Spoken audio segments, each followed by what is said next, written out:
Selamat pagi Bapak Ibu Saudara-saudara, salam kasih dalam Tuhan. Senang bisa bersama lagi dalam Sapaan Inspirasi Badan Pekerja Klasis Pulau Jawa, edisi 18 Februari 2024. Kasih Bapa, Anak, dan Roh Kudus akan selalu menopang keberadaan hidup kita.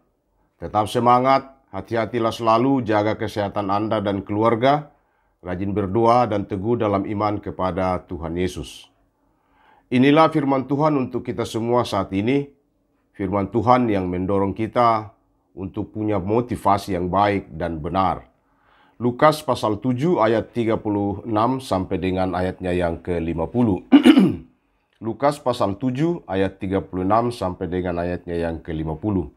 Seorang Farisi mengundang Yesus untuk datang makan di rumahnya.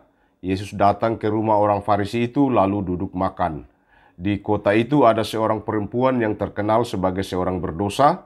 Ketika perempuan itu mendengar bahwa Yesus sedang makan di rumah orang Farisi itu, datanglah ia membawa sebuah buli-buli pualam berisi minyak wangi. Sambil menangis ia pergi berdiri di belakang Yesus dekat kakinya, lalu membasahi kakinya itu dengan air matanya dan menyekanya dengan rambutnya. Kemudian ia mencium kakinya dan meminyakinya dengan minyak wangi itu. Ketika orang Farisi yang mengundang Yesus melihat hal itu, ia berkata dalam hatinya, jika ia ini nabi, tentu ia tahu siapakah dan orang apakah perempuan yang menjamahnya ini. Tentu ia tahu bahwa perempuan itu adalah seorang berdosa. Lalu Yesus berkata kepadanya, Simon, ada yang hendak kukatakan kepadamu. Sahut Simon, katakanlah guru. Ada dua orang yang berhutang kepada seorang pelepas uang.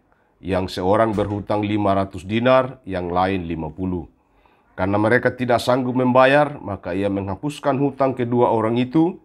Siapakah di antara mereka yang akan terlebih mengasihi dia? Jawab Simon, aku kira dia yang paling banyak dihapuskan hutangnya. Kata Yesus kepadanya, betul pendapatmu itu. Dan sambil berpaling kepada perempuan itu, ia berkata kepada Simon, engkau lihat perempuan ini? Aku masuk ke rumahmu, namun engkau tidak memberikan aku air untuk membasuh kakiku. Tetapi dia membasahi kakiku dengan air mata dan menyekanya dengan rambutnya. Engkau tidak mencium aku, tetapi sejak aku masuk, ia tiada henti-hentinya mencium kakiku. Engkau tidak meminyaki kepalaku dengan minyak, tetapi ia meminyaki kakiku dengan minyak wangi. Sebab itu aku berkata kepadamu, dosanya yang banyak itu telah diampuni, sebab ia telah banyak berbuat kasih. Tetapi orang yang sedikit diampuni, sedikit juga berbuat kasih. Lalu ia berkata kepada perempuan itu, dosamu telah diampuni. Dan mereka yang duduk makan bersama dia berpikir dalam hati mereka, siapakah ia ini, sehingga ia dapat mengampuni dosa? Tetapi Yesus berkata kepada perempuan itu, imanmu telah menyelamatkan engkau, pergilah dengan selamat. Nah, saudara-saudara, beragama, beriman. Apa motivasi kita beragama? Apa motivasi kita beriman? Itulah yang akan kita renungkan bersama. Saudara-saudara, bacaan kita Lukas pasal 7 ayat 36 sampai 50 menceritakan tentang seorang perempuan berdosa yang mendatangi Yesus yang sedang duduk. Dia mendatangi Yesus dari belakang dan menangis serta membasahi kaki Yesus dengan air matanya. Menyeka dengan rambutnya, mencium dan meminyaki kaki Yesus. Saudara-saudara, terhadap perempuan yang berdosa itu, Yesus berkata dosanya telah diampuni. Karena itulah perempuan itu banyak berbuat kasih. Mereka yang sedikit diampuni akan sedikit pula berbuat kasih.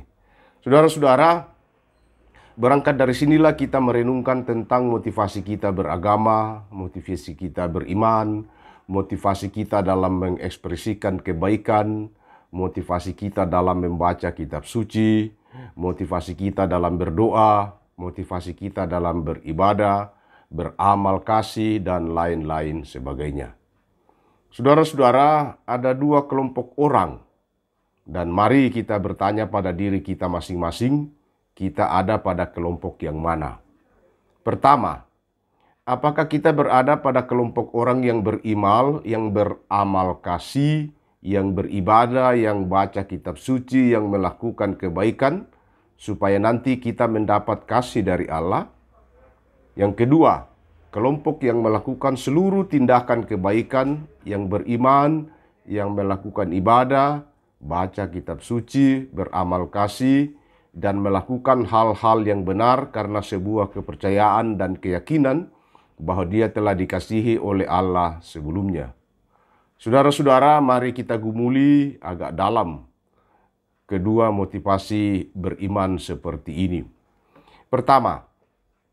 Yang pertama adalah kalau kita melakukan tindakan-tindakan iman, kebaikan, kalau kita melakukan ekspresi rohani kita itu dan kita lakukan supaya nanti kita dikasihi oleh Allah.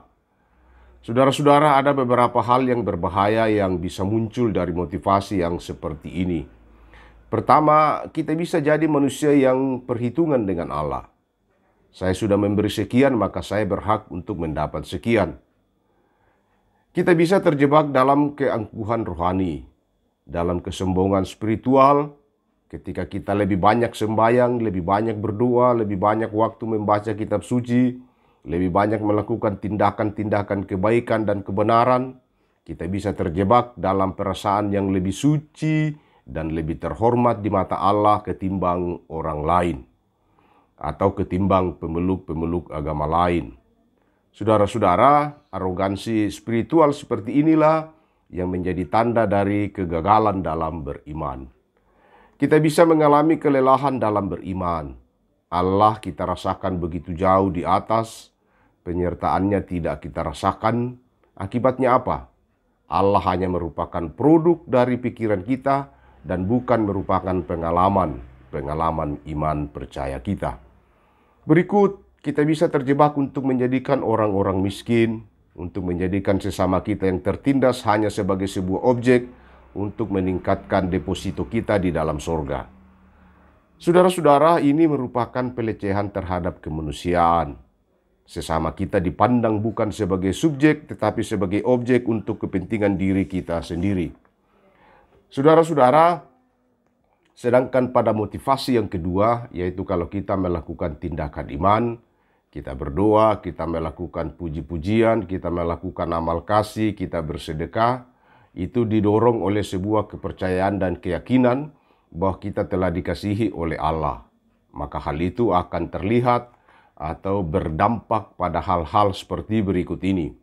Pertama, kita akan merasakan dan mengalami bahwa sungguh Allah itu beserta kita.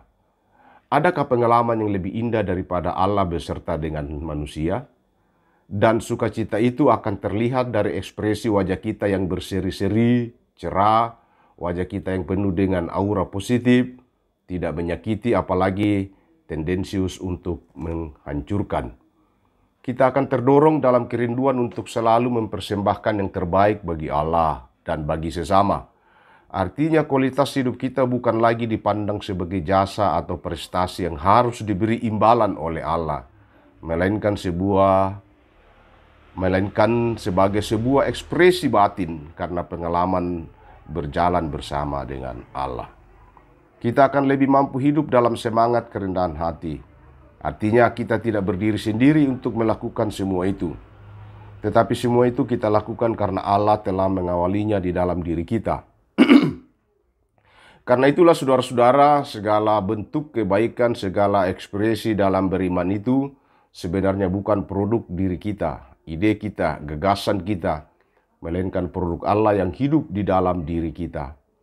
Pemahaman seperti inilah yang bisa menangkal keangkuhan rohani, yang bisa menangkal kepongahan spiritual. Saudara-saudara, beriman atau beragama sejatinya harus mengantar orang untuk semakin merasakan bahwa dirinya dikasihi dan dicintai oleh Allah. Dan pengalaman dikasihi dan dicintai oleh Allah inilah yang mestinya menjadi dasar dari segala-galanya. Orang yang miskin pengalaman dikasihi Allah akan juga miskin dalam mengekspresikan kasih, baik pada Allah maupun kepada sesama.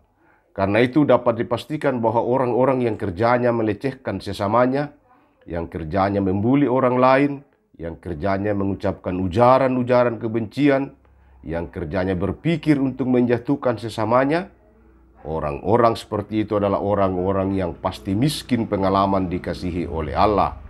Sekalipun tampaknya beragama, tetapi orang demikian sejatinya miskin pengalaman dikasihi oleh Allah. Allah bukannya tidak mengasihi dia. Allah mengasihi dia, tetapi dia menolak untuk dikasihi oleh Allah. Dan ia memilih untuk hidup dari pikirannya sendiri. Saudara-saudara, sebenarnya inilah yang menjadi poin pewartaan Yesus yang sampai hari ini dilanjutkan oleh kekristenan.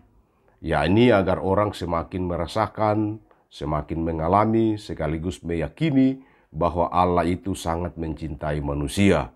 Bahwa Allah itu adalah kasih, Deus Caritas Est.